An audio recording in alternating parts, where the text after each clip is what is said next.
दोस्तों, जय श्री कृष्णा। आप सभी का स्वागत है मेरे इस YouTube चैनल पर, जहां हम जीवन, मन और आत्मा के उन रहस्यों पर बात करते हैं जिनका उत्तर हमें बाहर नहीं बल्कि अपने भीतर खोजना होता है। आज का ये वीडियो कोई साधारण प्रवचन नहीं है। ये है एक अनुभव है, एक यात्रा है जो आपको आपके अपने मन से और अंततः आप स्वयं से मिलवाएगी।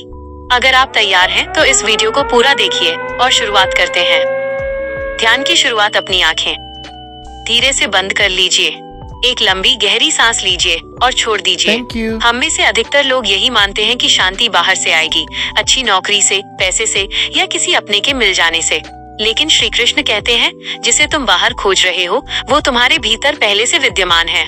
समस्या ये नहीं है कि शांति नहीं है, समस्या ये है कि मन बहुत शोर करता है। आज हम उसी मन को समझेंगे, उसे दबाने नहीं, उसे तोड़ने नहीं, बस उसे जानने का अभ्यास करेंगे। पहला चरण, मन को सुनना। मन को शांत करने का पहला रहस्य ये नहीं है कि उससे बहस की जाए, रहस्य ये है कि उसे सुना जाए। कुछ देर के लिए बस बैठ जाइए। जो भी विचार आ रहे हैं, कल की चिंता, आज की थकान या भविष्य का डर, उन्हें रोकने की कोशिश मत कीजिए। उन्हें वैसे ही देखिए जैसे सड़क पर चलती गाड़ियां दिखती हैं। आप सड़क नहीं हैं, आप देखने वाले हैं। अब अपने आप से एक प्रश्न पूछिए, मैं कौन हूँ?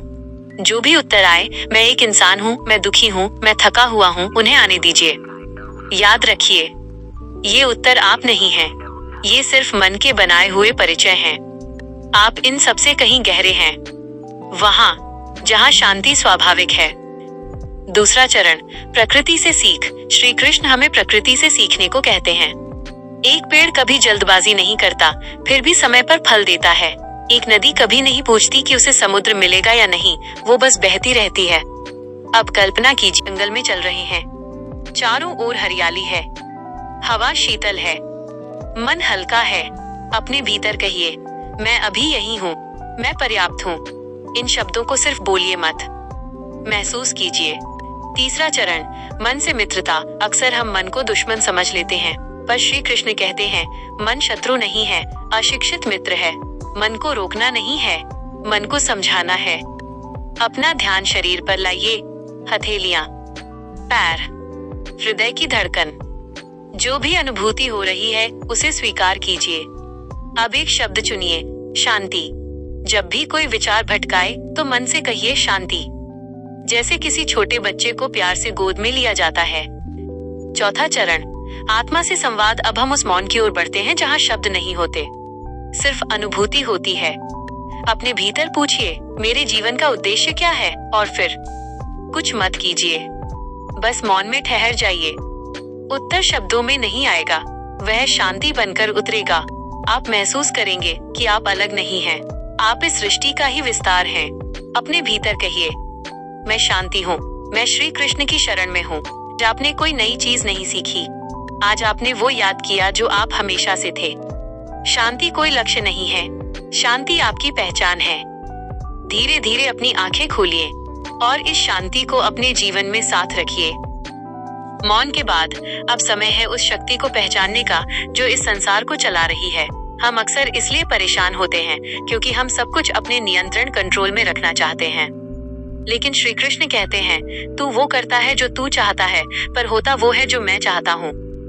एक गहरी सांस लें और कल्पना करें कि आप अपना सारा बोझ, सारी चिंताएं एक पोटली में बांधकर कान्हा के चरणों में रख रहे हैं।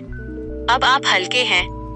विश्वास का अर्थ यह नहीं है कि परिस्थितियां आपके हिसाब से बदल जाएंगी। विश्वास का अर्थ यह है कि परिस्थितियां चाहे जो भी हों, आप अडिग रहेंगे। अपने भीतर दोहराएं, मैं सुरक्षित हूँ क्योंकि मैं उनके संरक्षण में हूँ। छठा चरण, कर्म ही पूजा है। मन की इस शांति को लेकर अब हमें संसार में वापस लौटना है। शांति का अर्थ आलस्य नहीं है, शांति का अर्थ है भीतर से स्थिर होकर बाहर से सक्रिय होना।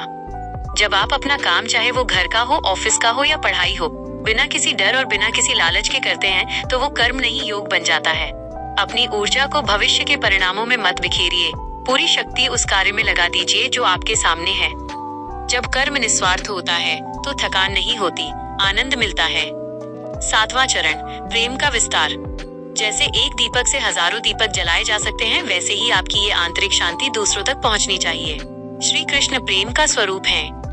अपने मन में उन लोगों को याद कीजिए जिनसे आपकी अनबन है या जिनसे आप दुखी हैं। उन्हें मन ही मन क्षमा फॉरगिव कर दें। द्वेष का बोझ मन को भारी करता है और क्षमा मन को मुक्त कर देती है। महसूस करें कि आपके भीतर से प्रेम की लहरें निकलकर पूरे संसार में फैल रही हैं। आप केवल एक शरीर नहीं हैं, आप प्रेम का एक अनंत स्रोत हैं। एकीकरण, इंटीग्रेशन। अब धीरे धीरे अपनी चेतना को वापस लाएं। मौन, विश्वास, कर्म और प्रेम, इन चारों को अपने भीतर समाहित करें। आप वही हैं जिसकी आपको तलाश थी। आप स्वयं में पूर्ण हैं। आपने कोई नई चीज नहीं सीखी, आज आपने वो याद किया जो आप हमेशा से थे। क्रम